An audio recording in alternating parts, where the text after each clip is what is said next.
Hey, this is Tom Nash, and unfortunately, this changes nothing. The SVB, Silicon Valley Bank sale to First Citizens Bank is absolutely non-issue. It changes nothing. It doesn't solve anything for the banking crisis, and it doesn't solve anything long-term for the US economy. We're still on the path to destruction here, and I'm going to show you why. Now, look. SVB, Silicon Valley Bank, was the biggest bank to collapse since 2008, since the Lehman Brothers FDIC took over. Today, we finally got word that they sold it to First Citizens, another US bank, and they did it at a hefty discount of 23% and only on the good half of assets. The bad half of assets gets to stay with the FDIC because nobody wants that, and that's kind of okay. Now look, SVB was the biggest collapse, and then you add on top of it Signature Bank. You add on top of it Silvergate. And then you talk about the potential almost collapse of First Republic. Then you add on top of it Credit Suisse. You tap on top of it Deutsche Bank, even though they're not American banks, Credit Suisse and Deutsche Bank. But basically, it creates a lot of fear in the US banking system from a psychological standpoint. Now, you have to understand that the US banking system was already in trouble. Why? Well, because all of these smaller banks and bigger banks were bleeding money like crazy. And it has nothing to do with the Fed specifically, well, not directly, but mainly every customer told himself, look, I'm getting 0.5% in the bank by keeping my deposit in this bank. Why don't I put it in the money market and get 4 or 5%? Or, do 3-month treasuries, 6-month treasuries, get similar 5%? Why not, right? So this has already been happening. Now, the big banks, they can take it. The Bank of America, the Wells Fargo, the Chase, the Citigroup, they can take it. But if you're a smaller bank, that's an absolute horror show for you. That's the worst case scenario because you're not working with the same amount of capital. So this was already a thing. Then on top of it, we had the SVB collapse because of poor management, but also because SVB was caught up in a really tight spot. They had a lot of bonds, which they had to sell off at a loss. People freaked out, they panicked. And all of this led to a lot of extended withdrawals from these banks and moving to bigger banks. So the smaller banks, which were already struggling, now got hit with this massive fear, and they were actually in a big problem. So the Fed had to do something. So now the hope of the Fed, and I'm gonna tell you right now, it's not gonna work. The hope of the Fed is with the sale of Silicon Valley Bank and Credit Suisse being sold to UBS, and First Republic being saved, and the whole Deutsche Bank thing actually seems to fizzle out. The hope is that now with this sale of SVB to First Republic, we get quiet, people relax, and the money flow from smaller banks stops so they can stabilize their stuff and get some liquidity, because the thing here is about liquidity. Now, look, the Fed has to do that for 2 reasons. Reason number 1 is the Fed does not want the banks to collapse, obviously. But reason number 2 is the Fed is on the mission to raise interest rates. They cannot raise interest rates into a banking crash. It is literally impossible. So they first have to deal with the banking crash. They can't hike rates when the banks are collapsing. So the question is, right, is the US banking system still in bad shape? Because in Credit Suisse situation in Europe, every single European banker is telling that Credit Suisse was an outlier. Credit Suisse was a unique situation. It was idiosyncratic. And in fact, we never had another, European bank collapse since Credit Suisse. Well, not never. I mean, it's been a week, right? But except with Deutsche Bank, not even close to collapse, but you get where I'm going with this. Now, while in Europe, I'm going to tell you right now that this is a really good structure of banking. In the US, it's a whole different situation. Now, what I want to talk to you about is liquidity ratios. So these banks in Europe, they hold a certain amount of cash, which is a percentage of how much deposits they have. Ideally, you want to have some sort of a percentage of cash you're actually holding in case a lot of people want their deposits, so you basically are able to pay as much of them as possible, right? So look at the liquidity percentages for these EU banks. I'm not even making this up. I'm just going to use Deutsche Bank, right? Deutsche Bank was the weakest link after Credit Suisse. We can all agree to that. That's why it had some trouble. Deutsche Bank holds 27%. 27% in cash of their deposits. So if 1/3, well, let's say 1/4 of people, of Deutsche Bank customers, they run to the bank, they can handle that. Now, look at other banks in Europe. Just kind of give an example. BNP, 33%. SocGen, Societe Generale, 37%. And that's just European standards. As you can see, Deutsche Bank with 27 was one of the lowest ones.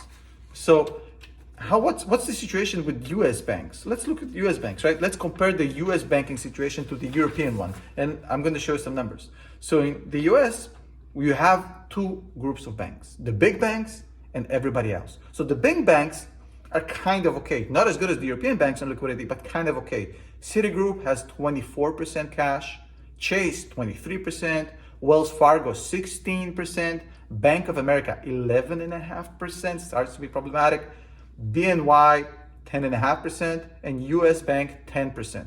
And these are the best banks. These are the best percentages. And as you can see, they're not even close to the European numbers. But if you look at the second group of banks, the smaller banks, you're going to be shocked. I'm going to show you the numbers. Capital One, 9%. SVB had 8%. Signature Bank had 7%. First Republic, 2%.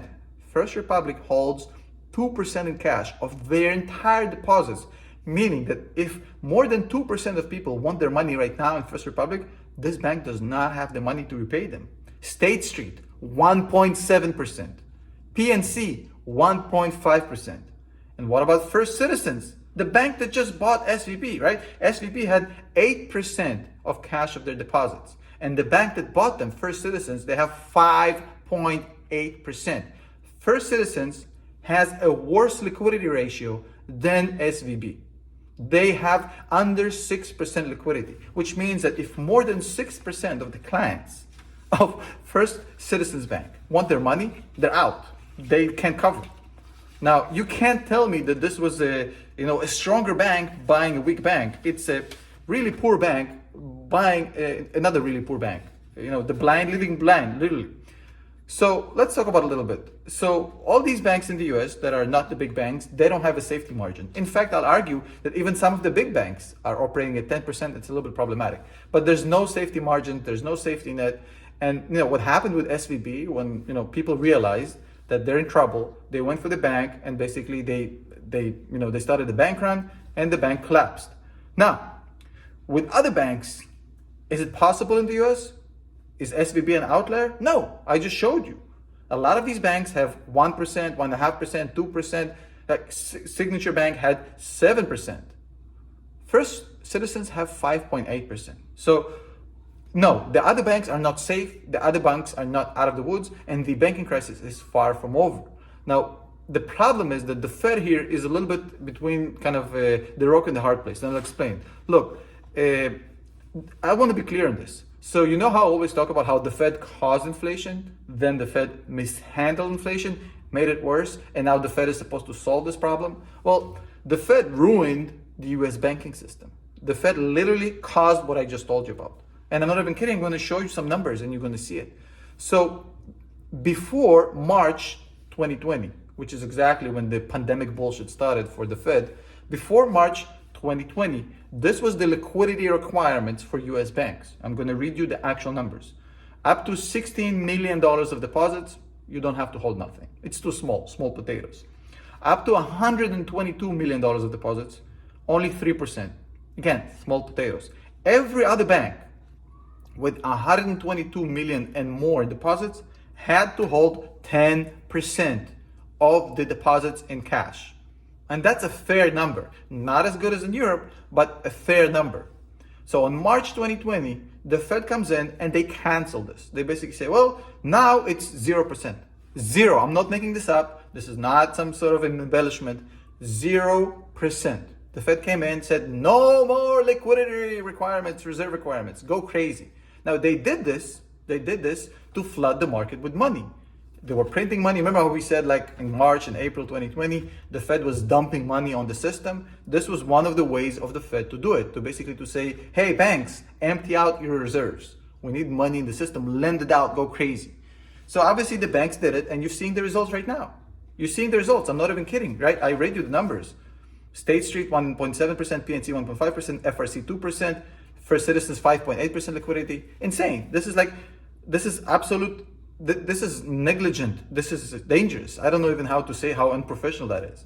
So the result of this whole story is that after the Fed got the banks to empty out the reserves, what happened is that these banks had all of these bonds, which the Fed told them to buy. The Fed basically instructs banks to put the money in a safe place in the bonds. So all these banks have now no liquidity and they're sitting on a pile of bonds, which they bought when Fed had interest at pretty much 0%. Okay? Now, what went on is that the Fed basically panicked.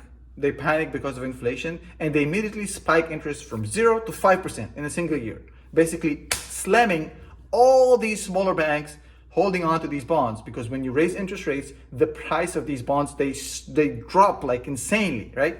So the price of the bonds drops. Now the banks are sitting on a pile of unrealized losses. According to recent statements and recent research, we're sitting on $1.7 trillion. $1.7 trillion of unrealized losses because of bonds, because of what the Fed did for US banks. Again, the big banks, they're just too big, they can handle it. All the smaller banks, they're pretty much screwed. It's a big, big problem to sit on so much unrealized losses. Now the problem, same with inflation. The Fed caused this. They got them to empty out the reserves. They slammed them into inexpensive bonds from expensive bonds. So now all these banks have no cash and a lot of unrealized losses. Now, until they have to sell these bonds, on the balance sheets, on the financial reporting of these banks, you can't see these losses. So as long as you say you hold them to maturity, all these losses are hidden, so nobody can see them. You can only see them if the bank actually wants to sell these bonds. So now the Fed is stuck. On the one hand, the Fed would love to raise interest, right? They have to raise interest to solve inflation. But that, raising interest further, would slam the bonds the bank are hoarding even lower and then cause even more unrealized losses for the bank. So they can't do it, despite of what Jerome Powell is saying. On the other hand, the bank can lower rates and bail out, the Fed can lower rates and then bail out the banks, because if they lower rates, the bond prices will go up and the unrealized losses will be gone. But if they do that, inflation comes back. So basically, the Federal Reserve is flirting between an inflationary spike, which they can't control, or a collapse of the banking system, which is pretty much the collapse of the US economy. So between these two options, between the collapse of the US economy by default due to destruction of half the banking system or elevated inflation, you know what the Fed is going to choose. I've been talking about it for a whole week. I said the Fed has no choice here. Out of these two evils, there's one less evil. Inflation is a lesser evil. It is the best of all worst choices compared to slamming and absolutely destroying the US banks. So the Fed will have to save these banks. There's no two ways about it. Now, look, while this is going to happen, the Fed will, I believe, through interest rates, will somehow find a way to do it. They cannot raise liquidity rates, by the way, to solve inflation, because you might say, well, Tom, they can raise liquidity rates, then the banks will have enough cash, and then they can cover all these bonds. No, if they raise liquidity rates, this money has to come from somewhere. The banks will be forced to sell these bonds at a loss. It's going to start another SVB quasi process for all these other banks. So here's what's going to happen. Unfortunately, they're going to let inflation go crazy because they can't actually stop it right now because of the banking system. By basically halting their process with interest rates, inflation is going to start taking more tolls on the profitability of companies or the margin rates, et cetera, et cetera. Inflation is high, your costs are up, wages don't catch up with inflation nearly as fast, so people will have less purchasing power, companies will have less profit margins and worse performance. So that's going to lead eventually to a slowdown in the job market. So when people are not buying and businesses have smaller margins, people lose their jobs. At the same time, now all of these banks are not lending money because they're trying to pile up liquidity. All of these banks just saw what happened to SVB and these other banks, so they're piling cash as much as they can. So the banks are not lending any money. So when there's a kind of a credit crunch, so all these companies now have no capital from the banks, well, nearly not as much capital from the banks. The little capital they have is now way more expensive because of elevated interest rates, and people are slowly running out of purchasing power and their margins are eroding. So there's going to be an unemployment spike along with the existing inflation rate, which is a stagflationary environment.